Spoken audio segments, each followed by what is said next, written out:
अस्सलाम वालेकुम, very good morning, welcome to new Pakistan. मैं हूं आपके साथ अनवर खबर। इस खूबसूरत दिन का आगाज़ करते हैं नई तवानाई और बेहतर पाकिस्तान के अज़्म के साथ। सबसे पहले हम बात करने जा रहे हैं पाकिस्तान सुपर लीग के हवाले से। पाकिस्तान सुपर लीग 10 के बकिया मैचेस के हवाले से एक बड़ी खबर सामने आई है जो आपके साथ शेयर करने जा रहे हैं। पाकिस्तान क्रिकेट बोर्ड ने फैसला किया है कि PSL 10 के जो मुलतवी शुदा 8 मैचेस थे वो अब 17 मई से रावलपिंडी क्रिकेट स्टेडियम में दोबारा शुरू किए जाएंगे और ये सिलसिला 25 मई तक जारी रहेगा। ये फैसला एक ऐसे वक्त में सामने आया है जब पाकिस्तान और भारत कशीदगी के बायस PSL को गैर मुअय्यना मुद्दत के लिए मौखर कर दिया गया था। पाकिस्तान क्रिकेट बोर्ड का इस हवाले से कहना है कि क्रिकेट खुशी और इत्तेहाद का जरिया है, लेकिन बाज़ औक़ात जो कौमी हालात हैं उसके पेश नज़र थोड़ा तवक्कुफ भी ज़रूरी होता है। दिलचस्प बात इसमें यह है कि तमाम फ्रेंचाइजर्स अपने गैर मुल्की खिलाड़ियों से दोबारा कॉन्टैक्ट भी कर रहे हैं। कई स्टार प्लेयर्स ऐसे हैं जिन्होंने वापसी पर आमादगी भी जाहिर की है। जिन टीमों को बैरूनी खिलाड़ी दस्तयाब नहीं होंगे उनके लिए जो हमारे यहाँ पर मकामी खिलाड़ी हैं उनका इंतज़ाम किया जाएगा। और ये भी काबिल ज़िक्र है कि पाकिस्तान सुपर लीग के इन बकिया मैचेस से पाकिस्तान और बांग्लादेश के दरमियान जो तयशुदा T20 सीरीज़ है वो भी इससे मुतासर नहीं होगी, जो अपने स्केड्यूल के मुताबिक लाहौर और फैसलाबाद में खेली जाएगी। दूसरी तरफ साबिक क्रिकेटर हैं बासित अली, जिन्होंने पाकिस्तान सुपर लीग के बाकी मैचेस बांग्लादेश में कराने की तजवीज़ दी है। क्यों उन्होंने ये सजेस्ट किया? वो ये कह रहे हैं कि बांग्लादेश क्रिकेट दोस्त मुल्क है और वहाँ पर जो तमाम मैचेस हैं इनको भी ज़बरदस्त पज़ीराई मिलेगी। इन तमाम पहलुओं को सामने रखते हुए हम बात करेंगे। हमारे से मौजूद हैं स्पोर्ट्स एनालिस्ट सैयद मोहम्मद अवैस, ताकि हम ये जान सकें कि ये फैसला किस हद तक मौजू है, किस हद तक मौसर हो सकता है। अवैस, बहुत शुक्रिया हमें शो में ज्वाइन करने के लिए। पाकिस्तान क्रिकेट बोर्ड की तरफ से PSL 10 के जो बकिया मैचेस हैं वो दोबारा शुरू करने का फैसला किया गया है। इस डिसीजन को किस तरह से देख रहे हैं आप? देखें, एक तो अच्छा एक डिसीजन है, क्योंकि आपने पाकिस्तान सुपर लीग की अगर आप बात करें, जिस तरीके से पाकिस्तान 10th एडिशन खास करके आप देखें तो पूरी दुनिया के अंदर एक तो उसने बड़ा एक जबरदस्त, आपको पता है, एक रेटिंग भी उसको मिली है। और जितने इस दफा पूल ऑफ क्रिकेटर्स आपने देखे हैं और इंटरेस्टिंग मैचेस आप देख रहे थे, तो इसको स्टार्ट होना ही था। अनफॉर्चुनेटली जो ब्रेक बीच में आई है जिसपे पाकिस्तान एक बड़ा तगड़ा जवाब दिया अपना इंडिया को।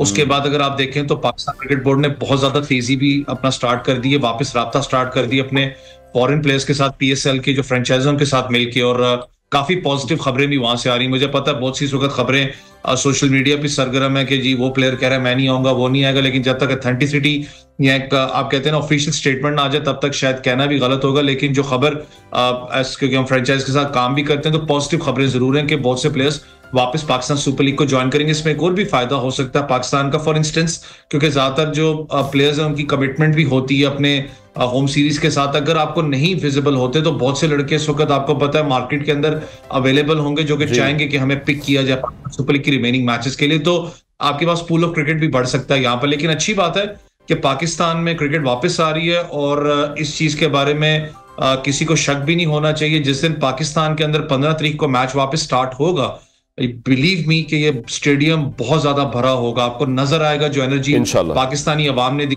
यहाँ पर, और वो जो चीज आपको चार्मिंग जो वापस एक सिचुएशन क्रिकेट स्टेडियम्स के अंदर आपको नजर आई थी, जो पाकिस्तान ने पूरी दुनिया के अंदर बताया कि स्पोर्ट्स में हम लोग पीस लविंग नेशन है, वो पाकिस्तान का वापस आपको ग्राउंड स्टेडियम्स के अंदर नजर आएंगे। ठीक है, अच्छा, जिस तरह से गैर मुल्की खिलाड़ियों की वापसी पर आमादगी के हवाले से बात की जा रही है, अगर वो इस पर ऑब्वियसली एग्री हो जाते हैं तो ये भी तो एक बहुत बड़ी कामयाबी होगी ना हमारी। देखिए, होनी चाहिए। आपके सामने की बात है कि पाकिस्तान सुपर लीग ने, मैंने कहा ना कि जितना एक पूरा का पूरा एक, अगर आप पूरे 10 साल की हिस्ट्री की बात करें तो बहुत लंबा एक अरसा पाकिस्तान सुपर लीग और पाकिस्तान क्रिकेट बोर्ड ने मेहनत की है यहाँ तक पहुंचने में।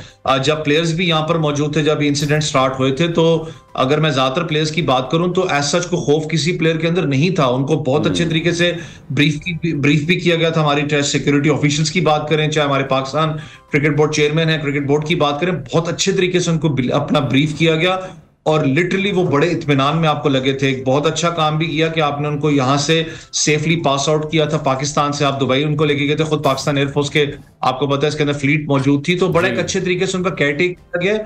और मैं फिर बता रहा हूँ कि बहुत ज्यादा इत्मीनान में वो लड़के गए हैं यहाँ से। ज्यादातर की बात मैं करूं, मैं नाम ऑब्वियसली ले नहीं सकता, बहुत से प्लेयर्स जो हैं विलिंग है पाकिस्तान में वापस आके पाकिस्तान सुपर लीग को अपनी टीम को ज्वाइन करने में, क्योंकि बड़ा इंपॉर्टेंट होगा। फिर मैं कह रहा हूं, अगर आप क्रिकेट पॉइंट ऑफ व्यू से बात करते हैं कि ज्यादातर टीम्स आपको पता है एक विनिंग कॉम्बिनेशन उनका चल रहा है, और अगर विनिंग कॉम्बिनेशन बीच में टूटता है तो वो आगे जाके आप सफर भी करते हो। चाहे क्वेटा ग्लैडिएटर्स की आप बात कर ले, इस्लामाबाद यूनाइटेड की आप बात कर ले, विनिंग कॉम्बिनेशन बड़ा एक जबरदस्त उनका इस वक्त सिनेरियो चल रहा है। तो पूरी कोशिश इनकी होगी कि जो प्लेयर्स इनके हैं, खास करके फॉरेन प्लेयर्स हैं, उनके ऊपर ज्यादा इस वक्त मेहनत करने की थोड़ी सी हमें जरूरत होगी। ठीक है। अच्छा, अगर हम दूसरे वे में भी बात कर लें, कुछ फ्रेंचाइजीज को अगर अपने असल गैर मुल्की जो खिलाड़ी हैं वो नहीं मिलते हैं, तो फिर हमारे जो लोकल यहाँ पर प्लेयर्स हैं उनसे किस किस्म की कारकर्दगी आप एक्सपेक्ट कर रहे हैं? देखिए, हमेशा याद रखें, लीग्स जो सी हैं, मुझे पता है कि स्टारडम तो बीच में आता है, जैसे मैं पहले भी बात करता हुआ हूं कि स्टारडम की वजह से आपके यंग प्लेयर्स को ज्यादा मौका नहीं मिलता, क्योंकि पैसा वसूल है, ऑब्वियसली बिजनेस एंटिटी है, मॉडल है, फ्रेंचाइज क्रिकेट होती है। जो ऑनर है वो भी कहता है कि यार मैंने अगर पूरे साल इसका इंतजार किया तो मैं उसको वसूल भी करूं, लाइक मैं टूर्नामेंट जीतूं, या मैं जो एक स्टारडम होती है उसको दिखा सकूं, मैं अपनी मार्केट को थोड़ा वैल्यू को बढ़ा सकूं। वहां पर आपका जो यंग प्लेयर होता है वो ज्यादातर आपको पता है कहीं ना कहीं दब जाता है, और वो नजर भी आपको आता है, उसको ज्यादा मौका नहीं मिलता। अगर खुदा ना खास्ता बल्कि होना नहीं ऐसे, क्योंकि मैंने कहा ना कि मार्केट में बहुत से प्लेयर्स होते हैं जो कि वहां पर आईपीएल भी आपको पता है डैमेज हुई है, बहुत से लोग होंगे जो आईपीएल नहीं खेलना चाहेंगे, आपके पास प्लेयर्स की पूल ऑफ क्रिकेट मिल जाता है। बहुत से प्लेयर्स ऐसे हैं जो कि इंटरनेशनल ड्यूटी से फ्री हो जाते हैं, आपके पास पूल ऑफ क्रिकेट, फिर मैं कह रहा हूं बढ़ता है, आप उसको भी देखते हो। लेकिन आपके जो यंग क्रिकेटर्स है, खास करके जो पाकिस्तान का जो लॉट है, उस पर आप डिपेंडेंसी होगी, क्योंकि टूर्नामेंट हमेशा याद रखें आपके फॉरेन प्लेयर्स नहीं जिताते, आप कलेक्टिवली ज्यादातर आपके लोकल प्लेयर्स आपको जितवा के देते हैं। उनका बीच में आके एक रोल प्ले करना, यंगस्टर्स की बात करूं, मास सदाकत मौजूद है, उसके अलावा अली की आप बात कर लें, बहुत से ऐसे लड़के हैं जो कि यंगस्टर्स हैं, जो कि इनको एक एक दो मैचेस मिले हैं, लेकिन उन्होंने अपना लोहा मनवाया कि हाँ यार हम भी तगड़े प्लेयर्स हैं, अगर हमें प्रॉपर चांस दिया जाता है तो बड़ा इंपॉर्टेंट होगा। कि पाकिस्तान में अगर कुछ प्लेयर्स जो इंपॉर्टेंट प्लेयर्स थे, अगर वो बिजी होते हैं अपने स्केड्यूल की वजह से, ज्वाइन नहीं करते पीएसएल की टीम्स को, जो स्पॉट फिर डिस्टर्ब होगा, उसकी हिकमत अमली कैसे फ्रेंचाइजेस बनाती बड़ा इंपॉर्टेंट होगा। क्योंकि मैंने कहा ना, जो विनिंग स्ट्रीक है उसको बरकरार रखना, जो स्क्वाड बना हुआ था वो टूटता जब बीच में, तो वो पूरा का पूरा प्रेशर फ्रेंचाइज के ऊपर आता है, यहां तक मैनेजमेंट पे आता है। तो उस प्रेशर से निकलने का ऑब्वियसली हिकमत अमली जरूर होगी फ्रेंचाइज के पास। ठीक है। अच्छा, वैसे अभी 25 मई से पाकिस्तान बांग्लादेश के दरमियान भी सीरीज शुरू होने जा रही है, तो ये पीएसएल मैचेस का शेड्यूल, इसके साथ पाकिस्तान बांग्लादेश की सीरीज, ये किस तरह से मैनेज हो पाएगा?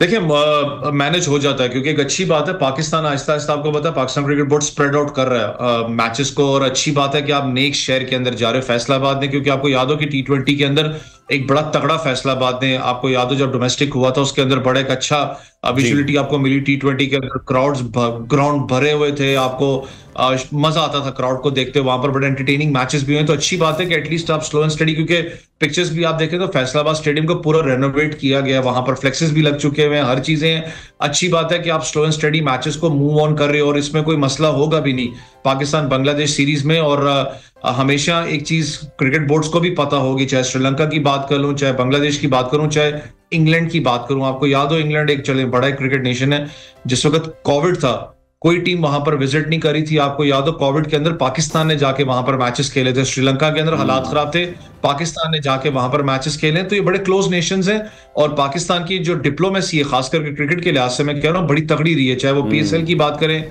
चाहे पाकिस्तान में जो टीम्स आती रही यहाँ पर खेलने के लिए, डिप्लोमेसी बड़ी इंपॉर्टेंट रही। आपने चैंपियंस ट्रॉफी में भी देखा होगा कि बड़ी पाकिस्तान ने तगड़ा स्टांस रखा था। तो एक अच्छी बात है कि पाकिस्तान बड़े पॉजिटिव इस सिनेरियो के अंदर जा रहा है, और मैचेस फैसलाबाद में होने हैं, क्राउड आपको पूरा नजर आएगा। मैंने कहा ना, एक जोशो जज्बा जो वक्त पाकिस्तानी अवाम के अंदर है, जब हमने 6-0 उनको मारा है इंडिया को, तो वो ज्यादा आपको अब नजर आता है, क्राउड के अंदर आपको ज्यादा नजर आएगा, और क्राउड लिटरली मैं कह रहा हूँ चाहे आप कराची में आप करवा लें, आपको प्रॉपर भरा हुआ स्टेडियम नजर आएगा। ठीक है। अच्छा, एक और चीज़ भी यहाँ पर क्लियर कीजिएगा, बहुत से लोगों के ज़हनों में ये सवाल भी है, ब्रॉडकास्टिंग के हवाले से भी कुछ इश्यूज सुनने में आ रहे हैं कि एक ही टीम होगी जो दोनों इवेंट्स की कवरेज करेगी, ये किसी तरह से क्वालिटी या कवरेज पर इसका तो कोई असर नहीं पड़ेगा? नहीं, देखें, क्वालिटी पे कभी भी कॉम्प्रोमाइज नहीं होता। One of the best broadcasting अगर हम बात करें, आपको पता है ब्रॉडकास्टर्स का थोड़ा सा एक इशू ये जरूर था बीच में कि आपको पता है कुछ ब्रॉडकास्टर्स जो पीएसएल में काम कर रहे थे वो इंडियंस थे, जब आपको याद हो जब मसला स्टार्ट हुआ तो कहा गया था इस तरीके तक इनको कंट्री को लीव करना, ऑब्वियसली वापस तो नहीं आएंगे यहाँ पर। थोड़ा सा वो डिस्टर्बेंस तो नहीं मैं कहता, लेकिन फ्लीट कम पड़ी थी। लेकिन एज सच ब्रॉडकास्टिंग की बात करूं तो कभी इशू होता नहीं है, क्योंकि जिस ब्रॉडकास्टिंग के साथ पाकिस्तान क्रिकेट बोर्ड काम कर रहा है काफी अरसे के साथ, वो बड़ा एक तगड़ा अपना चैनल है। वो जो मास्टरमाइंड्स पीछे बैठे हुए हैं, शोएब इरफान वगैरह की बात करूं, बड़े तरीके से उसको लेके मामलात को चलते हैं, तो एज सच कोई डिस्टर्बेंस होनी नहीं चाहिए। लेकिन एक अच्छी बात थी इस दफा ब्रॉडकास्टिंग की, थोड़ा सा एक तो आपने देखा होगा बहुत सारे मुल्कों के अंदर ज्यादा मुल्कों को ऐड भी किया जहां पर ब्रॉडकास्ट हो रही थी, फिर आपने एक लैंग्वेज बैरियर मैं कहता हूं कि उसको तोड़ के आप उर्दू के अंदर लेके आए कि यार एटलीस्ट हमारी जो आवाम है वो उर्दू कमेंट्री के अंदर भी सुने, इसको लुत्फानंदोज हो। फिर उसके बाद आपने विजुअल्स की बात कर लें, फिर आपने थोड़ा सा बीच में कोई नई डायनामिक्स भी लेके आए, तो ये अच्छी बात है कि आप स्लो एंड स्टडी इसके ऊपर भी ध्यान दे रहे हैं। और बांग्लादेश पाकिस्तान सीरीज इसलिए इंपॉर्टेंट भी है क्योंकि आप T20 और एशिया कप T20 की तैयारी कर रहे हैं, ये बड़े मार्के हैं। आपके पास PSL था जहां से आप लड़कों को उठा के जो फाइन मैं कह सकता हूं कि एक ऐसा टूर्नामेंट था जहां से आपको यंग टैलेंट मिलेगा। उसको मुझे पता है डोमेस्टिक की बात होती है, लेकिन अनफॉर्चुनेटली T20 पे हमारे ज्यादातर लोग PSL से ही लड़के को निकालते हैं। चले अगर आप निकालते हैं तो आपके पास एक अच्छा यंग टैलेंट लॉट मिलेगी, जो उसको आप एक पूरा अपना मैकेनिज्म निकाल के तो आप पाकिस्तान चाहे एशिया T20 चाहे वर्ल्ड कप के लिए तैयार करेंगे, क्योंकि T20 आपने ज्यादा खेलनी है। तो इंपॉर्टेंट सीरीज है पाकिस्तान के लिए, क्योंकि बांग्लादेश ने पाकिस्तान को टफ टाइम दिया था। आपको याद हो यहाँ पर बेशक वो टेस्ट सीरीज क्यों नहीं थी, लेकिन स्टिल पाकिस्तान जिस वक्त हमारी रैंकिंग्स हैं, चाहे T20 की बात करें चाहे ODI की बात करें, तो पाकिस्तान बड़ी मुश्किलात का शिकार आपको नजर आ रही है। तो पाकिस्तान की पूरी कोशिश इस सीरीज को खास करके होम सीरीज को हम अपने नाम करें। ठीक है। अच्छा, बासित अली की जो हमने तजवीज देखी वो सामने आई कि PSL के जो बकिया मैचेस हैं वो बांग्लादेश में कराए जाएं, इस पर क्या राय है आपकी? देखिए, बड़े क्रिकेटर ऑब्वियसली हर कोई इनको रिस्पेक्ट भी करता है, मैं भी करता हूं, लेकिन ये लीग मेरी है, हमारी है, पाकिस्तान की लीग है। आप या मैं कभी भी नहीं चाहेंगे कि दूसरे मुल्क के अंदर जाके लीग हो। आपको याद हो कि चाहे बांग्लादेश की अगर मैं बात करूं, बड़ा एक हमारा ब्रदराना मुल्क है, लेकिन कभी बांग्लादेश तो नहीं चाहेगा कि बांग्लादेश की प्रीमियर लीग उठा के पाकिस्तान ले आए। उनकी अपना एक वो क्रिकेट है, उनकी अपना एक वो मॉडल है, वो चाहेंगे कि यहाँ पर सारी चीजें हों। क्योंकि देखें, इससे दो चीजें हैं ना, एक तो आप पूरी दुनिया को एक पैगाम दे रहे हो कि यार जो भी मामला थे, इंटरनेशनल क्रिकेटर्स वापस आए, यहाँ पर क्रिकेट हो रही है, इंटरनेशनल क्रिकेट हो रही है, PSL हो रही है, अल्लाह का शुक्र है। हम लोग एक अपना क्रिकेट को जहां पर स्पोर्ट्स एक्टिविटीज हैं उसको कंटिन्यू कर रहे हैं। बड़ा इंपॉर्टेंट है कि पाकिस्तान में हो। दूसरा एक और भी चीज होती है कि जब आप अपने मुल्क की बात करते हो, ये हमारे मुल्क ने 10 साल लगाए इस लीग को खड़ा करने के अंदर, इतना आसान नहीं था। आपको याद हो जब पहला साल था, तो मुझे आज भी याद है कि लेजेंड्स लीग के नाम से, आपको याद हो दूसरे तीसरे एडिशन के अंदर जानबूझ के लेजेंड्स लीग के नाम से एक स्टार्ट की थी इंडिया ने, ताकि इसको पूरी मोनोपोली को खराब किया जाए। वही जहां पर हम दुबई में खेल रहे थे, वो शारजा में खेल रहे थे। अल्लाह का शुक्र है, अल्लाह ने पाकिस्तान सुपर लीग को इज्जत बख्शी। फिर उसके बाद अगर 10वें एडिशन की बात करूं तो आप देखें, स्लो एंड स्टडी उसका पूल ऑफ क्रिकेट बढ़ रहा है। 500 के करीब प्लस लड़कों ने इस दफा पाकिस्तान सुपर लीग के अंदर ड्राफ्ट के अंदर हिस्सा लिया था। दैट मींस कि आपका पूल ऑफ क्रिकेट बढ़ रहा है। जैसे जैसे अगले साल आपके पास 2 टीमें आएंगी तो आपके पास पूल ऑफ क्रिकेट ज्यादा बढ़ता हुआ जाएगा। सिर्फ एक छोटी सी रिक्वेस्ट जरूर, पाकिस्तान क्रिकेट बोर्ड मुझे पता है इस पर फोकस भी करे, अच्छी बात है। आपको क्रिकेट टीम्स के साथ साथ आपको स्टेडियम्स को भी स्पैन करना पड़ेगा। देखें, आप पिंडी, कराची, लाहौर, मुल्तान की बात करते हैं, फैसलाबाद में आप जा रहे हैं, तो आहिस्ता आहिस्ता गुजरांवाला कोई भी स्टेडियम्स हैं उन तक भी इन PSL को आपको लेके जाना पड़ेगा, तब आपको इसका ज्यादा चार्म आपको पूरी दुनिया को नजर आएगा। ठीक है। अच्छा, इसमें यह भी बताएगा कि एक अनफॉर्चुनेट इवेंट जो हो गया पाकिस्तान बिटवीन इंडिया, उसके बाद अब आपको लगता है, हालांकि 10 साल में तो ऐसा कभी भी नहीं हुआ, बट अगेन जो हंगामी सूरत हाल एक डेवलप हो गई थी, पाकिस्तान क्रिकेट बोर्ड को आइंदा भी किसी ऐसी सूरत हाल से अगर हमें बचना है, कोई ना कोई बैकअप प्लान अब हमें जहन में रखना चाहिए। देखिए, ये सिनेरियो तो आपको पता है एकदम बिल्डअप हुआ था। एज सच तो मुझे नहीं लगता किसी क्रिकेट, अगर मैं क्रिकेट वाले मामले की बात अगर करूं, किसी के ज़हन में था कोई एज सच कोई सिनेरियो वगैरह बिल्ड होना है। ऑब्वियसली आप एक बैकअप प्लान तो रखते हो, और इसके अंदर अगर मैं बात करूं तो UAE एक बैकअप प्लान हमेशा आपका रहा है, क्योंकि UAE का एक फायदा ये है कि ज्यादातर जो पाकिस्तान क्रिकेट बोर्ड के साथ एफिलिएटेड थे इस वक्त वो UAE क्रिकेट बोर्ड के अंदर बैठे हुए हैं, या उस ICC के अंदर, या UAE क्रिकेट की बात मैं करूं काउंसिल के, तो उसके अंदर बैठे हुए हैं। तो उनको बेहतर पता है कि पाकिस्तान क्रिकेट को किस तरीके से लेके चलना है, सारे मामलात को। और अच्छी लाइजॉनिंग पाकिस्तान और UAE की हमेशा रही है क्रिकेट के अंदर। आपको पता है हमारा होम ग्राउंड रहा है, वहां पर ही हमने पाकिस्तान सुपर लीग भी स्टार्ट की, हमारे बहुत सी हमने सीरीज खेली, तो हमने बेनिफिट भी उनको बहुत ज्यादा दिए। तो एक बैकअप प्लान तो आपके पास तैयार रहता है। लेकिन मैंने कहा ना, कभी रहा नहीं सवाल के खुदा न खास्ता ऐसा कभी किसी ने एक्सपेक्ट ही नहीं किया था, सोचा भी नहीं था कि ऐसा कुछ हो जाएगा। अच्छा, वैसे सोशल मीडिया पर बहुत सी खबरें सर्कुलेट कर रही हैं, मैं चाहूंगा वो भी आप क्लियर कीजिएगा कि हमने कोशिश कहीं की UAE में PSL को शिफ्ट करने की, और वहां से हमें ना बोल दिया गया, IPL वालों को हाँ बोल दिया गया। ये जरा थोड़ा सा क्लियर कीजिएगा। मैंने कहा ना, देखें सोशल मीडिया पे खबरें तो गर्दिश करती रहती हैं। आपको पता है कि ऑब्वियसली पैनिक बटन भी दबता है, सारे मीम्स, हम इतनी मुश्किल सिचुएशन में थे, सारे मामला चल रहे थे, लोग मीम्स नहीं छोड़ रहे थे। आपको पता है जब पाकिस्तान इंडिया की वॉर लगी हुई थी उसके ऊपर नहीं लोगों ने बख्शा मीम्स पे। लेकिन अगर आप इसकी बात करें, खास करके अभी तक कंफर्म नहीं है, फिर मैं कह रहा हूँ, देखें सोशल मीडिया पे बातें तो चलती हैं, लेकिन एज सच कोई क्रिकेट बोर्ड से यूएई की, मैं खुद यूएई की तरफ से खेलता रहा हूँ, मुझे एज सच कभी जिंदगी में अगर मैं उसकी बात करूं तो मुझे शायद खबर अभी तक होती, मैं आपको बता भी देता, मुझे नहीं कभी अभी तक खबर मिली कि यूएई क्रिकेट बोर्ड ने सच को मना किया इनको कि जी यहाँ पर कोई लीग शीग आप नहीं खेल सकते, आईपीएल के लिए वक्फ किया हुआ हमने। बल्कि पाकिस्तान ने, आपको पता है, पहले उनसे राब्ता किया था बैकअप प्लान के लिए, लेकिन अब मामला ठीक हो चुके हैं। आपको पता है आईपीएल अपने उधर वापस जा चुकी है, बकौल उनके एक डेढ़ हफ्ते में स्टार्ट हो जाएगी। हम अल्हम्दुलिल्लाह परसों तरसों से हम लोग स्टार्ट करें पाकिस्तान सुपर लीग, तो सारी चीजें ऑन द पेपर है पाकिस्तान के लिए। फिर मैं कह रहा हूं कि हमारी लीग है, मेरी आपकी है, पाकिस्तान की लीग है, इसको पाकिस्तान में ही होना चाहिए। इसी का हमें फायदा है कि हमारे जितना क्राउड आपको सपोर्ट, ऑब्वियसली बाहर इतना नहीं मिलेगा आपको। ठीक है। अच्छा, अब पाकिस्तान और इंडिया का जो क्रिकेट फ्यूचर है वो आप किस तरह से देख रहे हैं? जब हमने चैंपियंस ट्रॉफी होस्ट की तब बहुत से इश्यूज क्रिएट हुए, हिंदुस्तान ने पाकिस्तान आने से इनकार कर दिया, न्यूट्रल वेन्यू पे तमाम टीम्स को जाना पड़ा। इन फ्यूचर सिचुएशन अब आपको कैसी दिखाई दे रही है? आपको लग रहा है कि अब Pakistan versus India ICC events में भी शायद आमने सामने ना आए?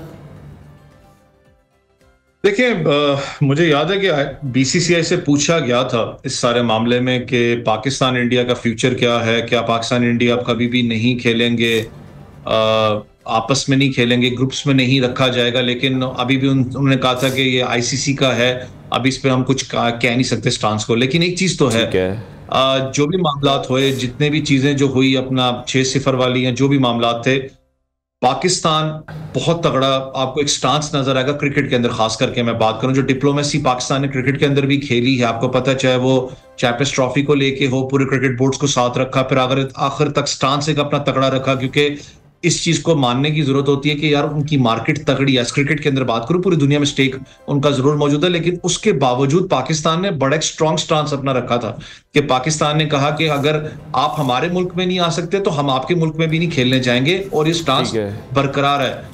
आईसीसी अब इसको किस तरीके से लेता है, क्योंकि आपको पता आगे चाहे T20 वर्ल्ड कप है, पाकिस्तान ने न्यूट्रल वेन्यू श्रीलंका दिया हुआ है। आई डोंट नो श्रीलंका होता है, जहां भी होता है, चाहे यूएई होता है, जो भी होता है, वुमेन्स टीम के लिए भी पाकिस्तान इस पे बहुत स्ट्रॉन्ग स्टांस रखा हुआ है, उनको भी न्यूट्रल वेन्यू पे खेला जाएगा।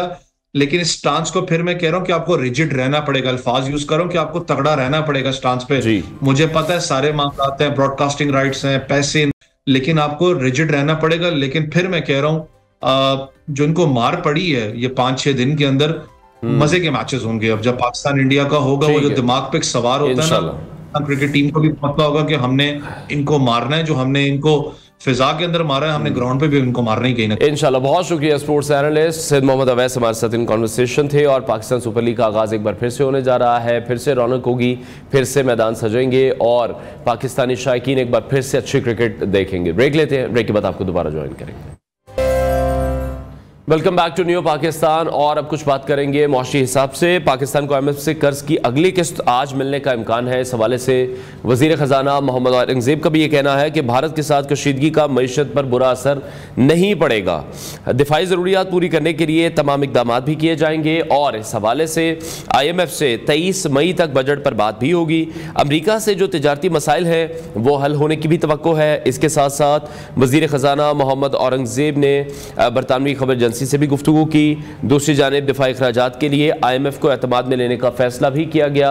और ज़राए के मुताबिक भारत से हालिया जंग के बायस जो दिफाई अखराजात और ज़रूरियात हैं अब वो बढ़ चुकी हैं। यकीनी तौर पर पाकिस्तान और IMF के दरमियान मुज़ाकरात अब 14 मई से शुरू होने का इम्कान है। और मुज़ाकरात में आइंदा माली साल के बजट अहदाफ मुकर्रर करने पर भी बातचीत होगी। दूसरी जानिब आइंदा बजट में सनतों के लिए बड़े रिलीफ की तैयारियां भी की जा रही हैं। IMF को राज़ी करने की कोशिश की जा रही है। वज़ीर आज़म शहबाज शरीफ ने इस हवाले से हिदायत भी जारी कर दी है। पाकिस्तान को IMF से जो कर्ज की अगली किस्त है वो आज मिलने का इम्कान भी है। इस हवाले से वज़ीर ख़जाना ये कह रहे हैं कि भारत के साथ जो कशीदगी हुई है उसका मईशत पर बुरा असर नहीं पड़ेगा। इसके साथ साथ उन्होंने ये भी कहा कि दिफाई ज़रूरियात को पूरा करने के लिए भी जो तमाम तर इक़दाम हैं वो किए जाएंगे। IMF से 23 मई तक बजट के हवाले से बात होगी और इस गुफ्तगू का जो आगाज़ है वो कल से होने जा रहा है। और ये हम सब ने देखा कि हिंदुस्तान की तरफ से बेबहा कोशिश की गई कि किसी तरह से IMF का जो ये प्लान है, IMF के साथ जो ये डील है, ये किसी तरह से ख़राब की जाए और पाकिस्तान को जो उसकी अगली किस्त है वो ना मिल सके। लेकिन अच्छी जो वर्किंग हम कहें अपनी हुकूमत की तरफ से वो इस हवाले से की गई, अच्छा एक होमवर्क था वो किया गया और इंडिया का जो नैरेटिव है उसको तबाह भी किया गया। इसके साथ साथ वज़ीर ख़ज़ाना ने कहा कि अमेरिका से जो तिजारती मसाइल हैं उसके हल होने की भी तवक्को है। जब से ट्रंप दूसरी बार इक़्तिदार में आए हैं पूरी दुनिया पर टैरिफ लगाने का सोच रहे हैं, पाकिस्तान भी उस टैरिफ की जद में आया है और कहीं ना कहीं अब कोशिश ये की जा रही है कि उस टैरिफ से बचा जाए और ये जो तमाम प्रॉब्लम्स हैं उनको भी किसी तरह से सॉर्ट आउट किया जाए। इसके हवाले से उन्होंने कहा कि दिफाई अखराजात के लिए IMF को एतमाद में लेना बहुत ज़्यादा ज़रूरी है। हालिया कुछ दिनों में हमने देखा कि किस तरह से इस रीजन में जो पावर शिफ्ट हुआ है, पाकिस्तान और हिंदुस्तान के दरमियान जो कशीदगी हुई है और इस कशीदगी के बीच में जब हम देख रहे हैं कि पाकिस्तान की जो कर्ज़ की अगली किस्त थी ये रिलीज़ हो जाना, पाकिस्तान को एक किस्त मिल जाना यकीनी तौर पर एक बड़ी अचीवमेंट है, जहां हिंदुस्तान की तरफ से बारहा ये कोशिश की जाती रही कि पाकिस्तान को ये किस्त ना मिल सके और हम अपने वतन का दिफा उस तरह से ना कर सके। लेकिन अल्हम्दुलिल्लाह अल्लाह ने पाकिस्तान को सुरखरू किया, हमारी आर्म फोर्सेस को सुरखरू किया, बड़े ज़बरदस्त तरीके से इस कशीदगी का जवाब भी दिया गया, हिंदुस्तान के इस एग्रेशन का जवाब भी दिया गया। सिफारतकारी की सतह पर भी बड़ा ज़बरदस्त तरीके से, आलमी सतह पर हमने देखा कि किस तरह से पाकिस्तान की जो कामयाबी है उसको डिस्कस किया जा रहा है। इंटरनेशनल मीडिया इन तमाम तर चीज़ों को पोर्ट्रे करता हुआ दिखाई दे रहा है और हिंदुस्तानियों को, हिंदुस्तानी वज़ीर आज़म को सिर्फ और सिर्फ हजीमत का सामना ही करना पड़ा है। दूसरी तरफ जब हम देखते हैं अब इंडियन चैनल्स पर जिस तरह से जो एनालिस्ट है, जो एंकर्स है, वो आपस में लड़ते हुए हमें दिखाई दे रहे हैं कि पाकिस्तान के हवाले से क्या कुछ उन्होंने सोचा, किस तरह से उन्होंने पाकिस्तान को पोर्ट्रे किया अपनी आवाम के सामने, लेकिन अब वो उसमें कामयाब नहीं हो सके हैं। तो पाकिस्तान के लिए यकीनी तौर पर एक और बड़ी कामयाबी है, पाकिस्तान और IMF के दरमियान जो मुज़ाकरात का सिलसिला है वो कल से शुरू होने जा रहा है, जो कि 23 मई तक जारी रहेगा। ब्रेक लेते हैं, ब्रेक के बाद आपको दोबारा ज्वाइन करेंगे।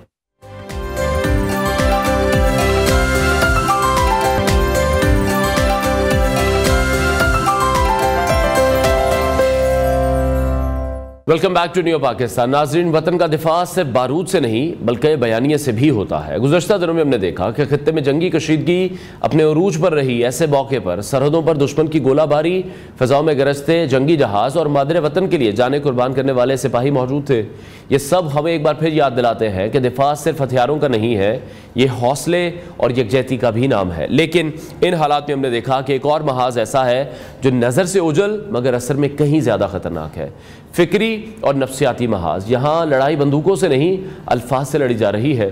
दुश्मन की गोलाबारी के साथ साथ सोशल मीडिया पर एक ऐसी मुहिम चल रही है जो बज़ाहिर राय की आज़ादी का परचम उठाए हुए है, लेकिन इसके अंदर छुपी हुई जहर आलूद सोच रियासती इदारों की साख को नुकसान पहुँचा रही है, कौम के मोराल को भी कमज़ोर कर रही है और दुश्मन के बयानिए को भी तक़वियत दे रही है।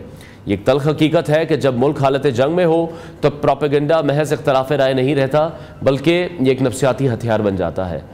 नरम लहजों और शाइस्ता ज़बान में छुपी ऐसी बातें जो कौम की यकजहती को मुतज़लज़िल करें, ये ना सिर्फ अंदरूनी सलामती के लिए ख़तरा है बल्कि दुश्मन की हिकमत अमली का हम जुज़ बन जाती हैं।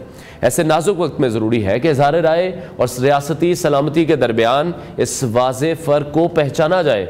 जमहूरियत में इख्तलाफ राय का हक ज़रूर मौजूद है, लेकिन जब ये इख्तलाफ मुल्क दुश्मन बयानी की सूरत इख्तियार कर ले तो फिर इसे कौमी मफाद के खिलाफ तसव्वुर किया जाना चाहिए। और वक्त का तकाजा भी यही है कि रियासत न सिर्फ ऐसे अनासर की शनाख्त करे बल्कि उनके खिलाफ कानून के दायरे में रहकर मौसर कार्रवाई भी की जाए, ताकि एक क्लियर पैगाम दिया जा सके कि आज़ादी इजहार की आड़ में गद्दारी किसी सूरत बर्दाश्त नहीं की जाएगी। इसी मौजू पर तफसीली गुफ्तगू करने के लिए हमारे साथ मौजूद है सीनियर तज्ज़ियाकार आमिर इलियास राणा साहब। उनसे इस हवाले से मज़ीद जानते हैं कि रियासत को इस नाजुक सूरत हाल में किस फिक्री और कानूनी हिकमत अमली की जरूरत है। आमिर साहब, बहुत शुक्रिया हमें शो में ज्वाइन करने के लिए। आप किस तरह से समझते हैं इस तमाम तर सिचुएशन में पाकिस्तान का मौजूदा कानूनी ढांचा अगर हम देखें, जिसमें साइबर क्राइम एक्ट है या इंसदाद दहशतगर्दी के एक्ट शामिल है, इस किस्म की जो जहनी जंग हमने ये गुज़श्ता 6-7 दिनों में देखी, ये इससे निपटने के लिए मौसर है या आप समझते हैं फिर इसमें इस्लाहात की जरूरत है? कवानीन हमारे यहाँ मौजूद होते हैं, उस तरह से इंप्लीमेंटेशन नहीं होती फिर उनकी। देखिए, ये बिल्कुल आपने दुरुस्त निशानदेही की है, लेकिन इसमें हमारे अपने रियासती इदारों का सबसे बड़ा हाथ है कि जो सोशल मीडिया अकाउंट्स या जो लोग पहले पाकिस्तान में और उनमें से कुछ लोग अब बाद में एक सियासी तफरीक पे बात करना इजादे बिल्कुल आज़ादी इजहार राय है। लेकिन जब आप पाकिस्तान को बीच में लेके आए और कहें कि हमारी जात ऊपर है, हमारी सोच ऊपर है, तो फिर आप कुछ भी नहीं है। फिर हमारी रियासत को अमल करना चाहिए। ये जो माफ करने वाली पॉलिसी है ना, देखें आप सियासी इख्तलाफ पे जो मर्जी करें, यहाँ सब सियासी जमातों ने अपने अपने टाइम पे ये काम किया है। पीपल्स पार्टी ने भी किया है, मुस्लिम लीग ने भी किया है। लेकिन जिस सोच की आप बात कर रहे हैं, ये किसी ने ना फौज पे हमले किए थे, ना अमली हमले किए थे, ना फिक्री हमले किए थे। जो बात हुई वो सामने हुई। अगर मोहतरमा बेनजीर भुट्टो बोली, अगर नवाज शरीफ बोले और खुद इमरान खान भी बोले एक वक्त में अपने तौर पे, ये मैं बात उनके वजीर आज़म बनने से पहले की बात कर रहा हूं, तो वो कुछ तनकीद और थी। इक्तदार से निकाले जाने के बाद बेनजीर भुट्टो और नवाज शरीफ दोनों ने पाकिस्तान के ऊपर कोई क्वेश्चन नहीं उठाया, उन्होंने पर्सनैलिटीज पे उठाए। लेकिन अब आप जिस तरफ आप बात कर रहे हैं, जिन लोगों को, तहरीक इंसाफ के लोगों को पाकिस्तान की रियासत ने खुद ये रास्ता दिया कि वो रियासत के साथ मिलके अपने जो मुखालफीन है सियासी, उनको नाक नक्शा उनका बिगाड़े, उसमें फिर रियासत जब पहले सरपरस्ती करती रही, फिर रियासत उनका निशाना बनी, क्योंकि वो समझते थे कि हमें खेलने को सिर्फ चांद मिलना चाहिए। उसमें फिर वो रियासत की परवाह नहीं करते, उस बयानिए की परवाह नहीं करते जिसमें पाकिस्तान सबसे पहले होना चाहिए। लेकिन उन्होंने अपनी जात को फिर कुछ के लालच को, यानी गुस्से और नफरत के बाद उसमें जाती लालच, जो सोशल मीडिया आपको पैसे देता है, ये सब चीजें मिलके चलती हैं। कुछ लोग हैं नापुख्ता जहन के, जिनको इनके जरिए वॉरियर बना दिया गया, और इस वक्त वो तकसीम इतनी वाज़ेह नजर आई कि मेरा ख्याल है कि जो पहली दफा आए, हमें जिस तरह हमने कॉम्बैट ऑपरेशन किया ना इंडिया का जी, इस तरह पाकिस्तान के खिलाफ लिखने और बोलने वालों, पाकिस्तान में ना किसी पर्सनैलिटी के खिलाफ, ना किसी सियासी जमात, ना किसी हुकूमत, जो मर्जी बोले, लोगों का राइट है, यही आज़ादी इज़हार राय है। लेकिन जो पाकिस्तान पे तनकीद करते हैं, पाकिस्तान में तफरीक डालते हैं जी, उनको जो सबसे पहली दफा बोले हैं, उन्हें एक बुला के बिठा के कोई अगवा ना करें, कुछ ना करें, उन्हें चांस दें कि ये डिलीट करें और ठीक करें अपने आप को। लेकिन जो आदि मुजरिम है, और उन्होंने इस बयानिए में पाकिस्तान को बज़ाहिर सामने रख के अपनी जहरीला प्रोपेगेंडा किया, जो सबके सामने है।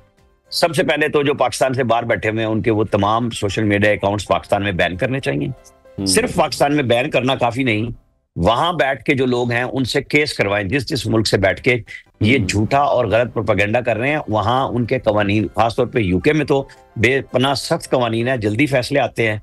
वहां पे इनको, जहां से वो नशर कर रहे हैं अपनी चीजें, उनको पकड़े। और यहाँ जो बैठे हुए हैं, इनको बिल्कुल किसी को मत उठाएं, सबको नोटिस भेजें और अदालतों में आप बिल्कुल क्लियर जो कानूनी तरीकाकार है उसको फॉलो करें, और उसके थ्रू इन सब के खिलाफ कार्रवाई भी की जाए। जहां स्टे मिले वहां स्टे को तोड़वाएं, लेकिन कानून की खिलाफ वर्जी कोई ना करे, ना रियासती इदारे करें और ना किसी शख्स को करने दें। ठीक है। अच्छा आमिर साहब, आपने बिल्कुल दुरुस्त कहा कि ऑब्वियसली ये तमाम तर चीज़ें कानूनी दायरे में रहकर करनी चाहिए, और इन लोगों के खिलाफ जो भी एक्शन लिया जाना चाहिए वो यकीनी तौर पर होना चाहिए। बहुत से लोगों के जब हमने यूट्यूब चैनल्स देखते हैं, उनके हम एनालिसिस देखते हैं, बहुत से लोगों को इसमें हम कह लें कि वो तो शायद खुश भी नहीं दिखाई दे रहे हैं कि पाकिस्तान को इतनी बड़ी कामयाबी क्यों मिल गई।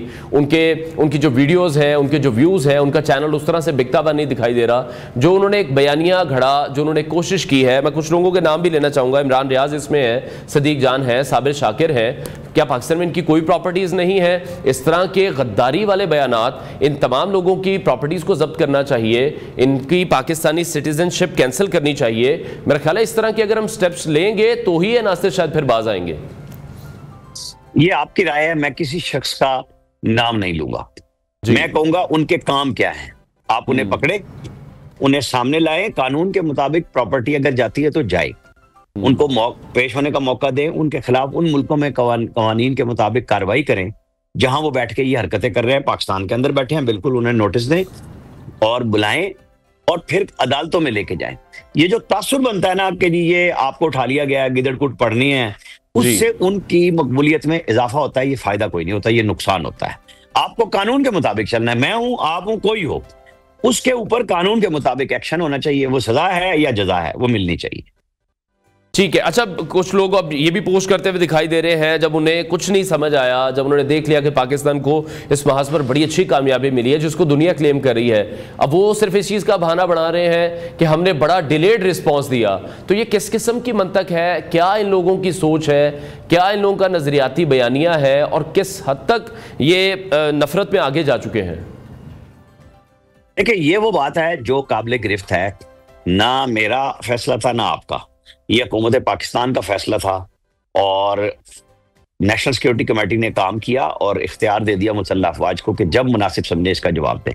जवाब तो उन्होंने देना ना, तो उसका जवाब दे दिया गया। दांत दुश्मन के खट्टे कर दिए गए। वो जिन मुल्कों के बल पे इतराता था उन्हीं की तरफ भाग पड़ा, उन्हीं से मदद लेके आया। तो पाकिस्तान ने अपने फैसले दुरुस्त किए।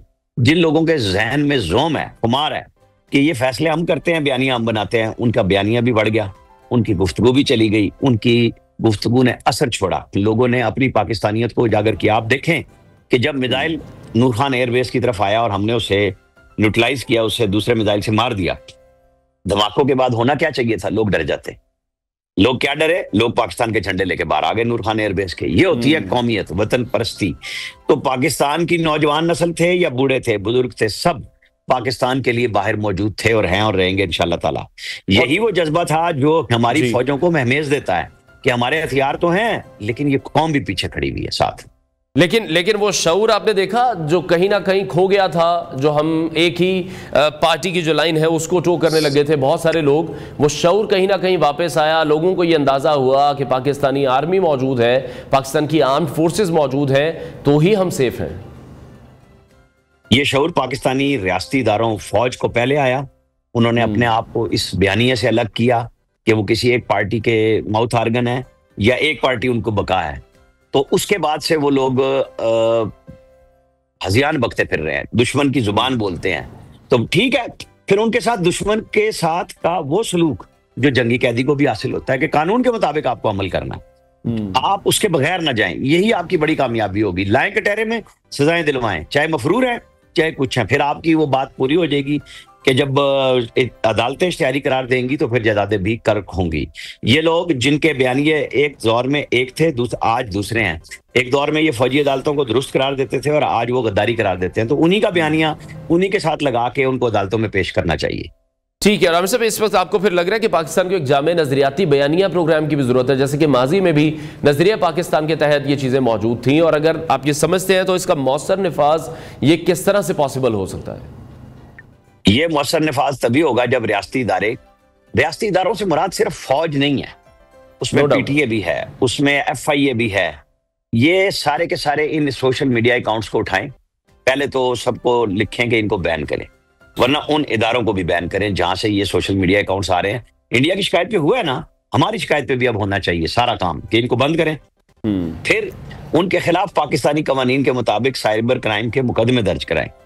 क्या फायदा है ये जो जिल्लत कमाई है गवर्नमेंट ने पीका कानून बना के और फिर उस पर अमल दरामद ना हो। ये काम इसलिए बना है, ये लोगों को डराने के लिए नहीं होना चाहिए, ये एक्चुअली अमल दरामद होना चाहिए कि जो पाकिस्तान के खिलाफ बोल रहे हैं उनके खिलाफ हर एक्शन कानून के मुताबिक तेजी से होना चाहिए, उसकी पैरवी होनी चाहिए। स्टे ऑर्डर्स को एक अदालत ने दिया, दूसरी से उड़वाएं। ये कोई बात ही नहीं है कि रियासत पीछे हो और स्टे चलते रहें, ये नहीं हो सकता। ना कोई अदालतें देंगी, अदालतें भी बड़ी बाशऊर हैं। एक टाइम था कि वो लोग भी उस बयानिए के असर से, लेकिन उस वक्त वो रियासत की सरपरस्ती में वो बयानिया अदालतों से बनवाया गया था। ये तय है कि अदालतें वही फैसले करती थी, लेकिन आज वक्त बदल गया है।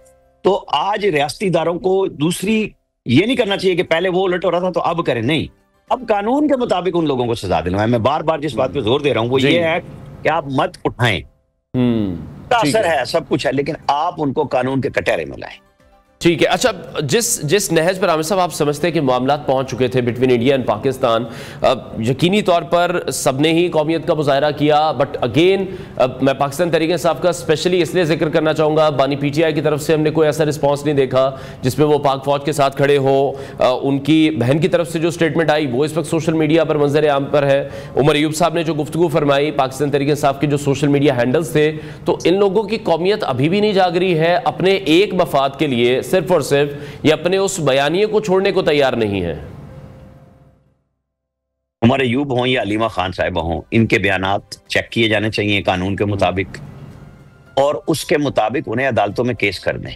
कि जब वो कह रही थी अलीमा खान साहिबा कि ये तो नवाज शरीफ और मोदी की गेम है, पाकिस्तान को लोगों को बेवकूफ बनाने की गेम है, तो वो साबित हो गया ना कि वो गलत था। और अगले दिन जब उनको समझ आ गई कि हमने जवाब दे दिया, तो उन्होंने कहा ओ जी फौज बड़ी अच्छी है, जवाब दे रही है।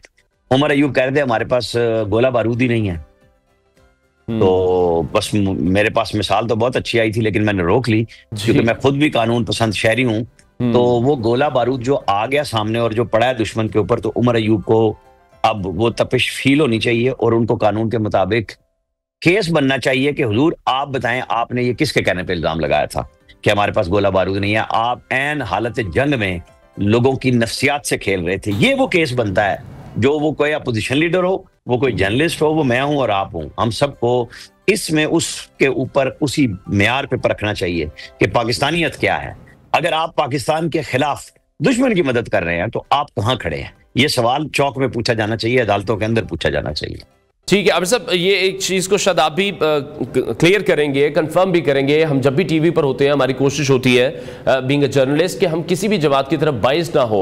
आज अगर पाकिस्तान तहरीक इंसाफ को लेकर या ये जो यूट्यूबर्स हैं इनको लेकर अगर मैं बात कर रहा हूं, तो उन तमाम लोगों से जब हमारी भी बात हुई, आम आवाम से बात हुई जो कि पाकिस्तान तहरीक इंसाफ को सपोर्ट करते थे या तमाम यूट्यूबर्स को सपोर्ट करते थे, वो बड़े गुस्से में दिखाई दिए इन तमाम लोगों को लेकर।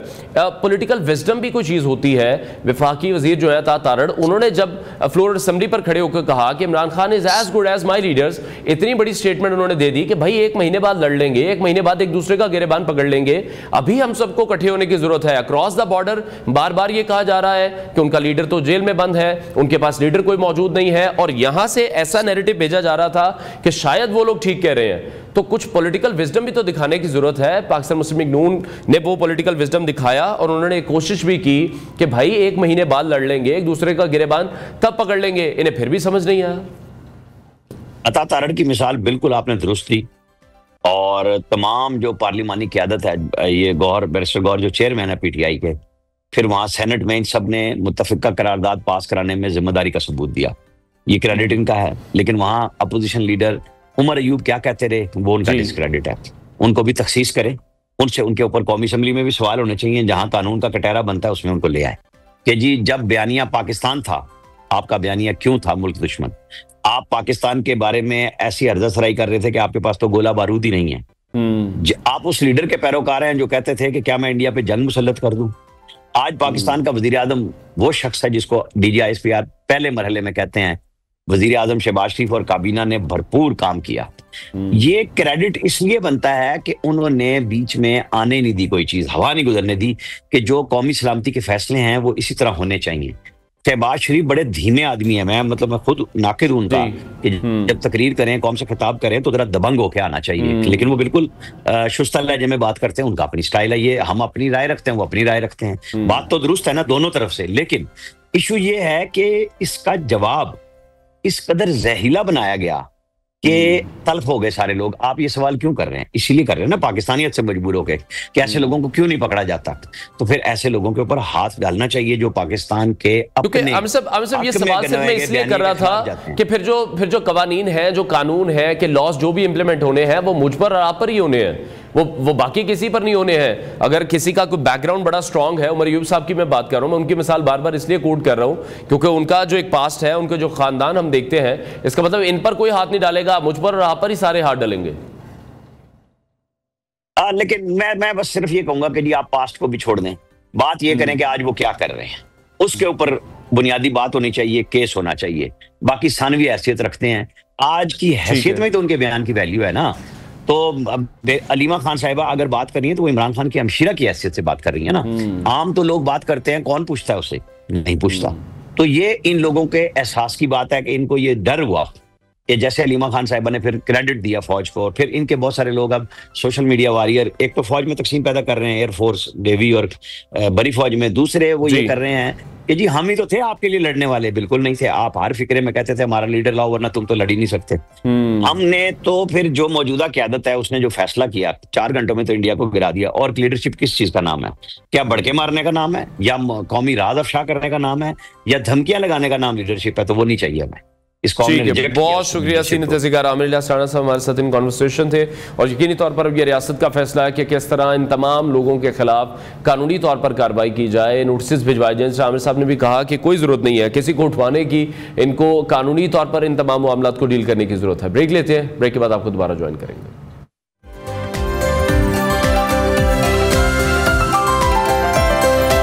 आगे बढ़ते हैं नाजरीन, खित्ते की नाजुक सूरत हाल और पाकिस्तान और भारत के दरमियान जारी कशीदगी के पस मंज़र में एक बार फिर से दुनिया की नज़रें जनूबी एशिया पर मरकूज हो चुकी हैं। हालिया बयानात अगर हम देखें तो साबिक अमरीकी सदर डोनाल्ड ट्रंप ये इंकशाफ कर रहे हैं कि अमरीका ने पाकिस्तान और भारत के दरमियान जो सीज़ फायर मुमकिन हुआ उसमें न सिर्फ सिफारती सतह पर बल्कि दोनों ममालिक पर तिजारती दबाव भी डाला गया जिसने कलीदी किरदार अदा किया।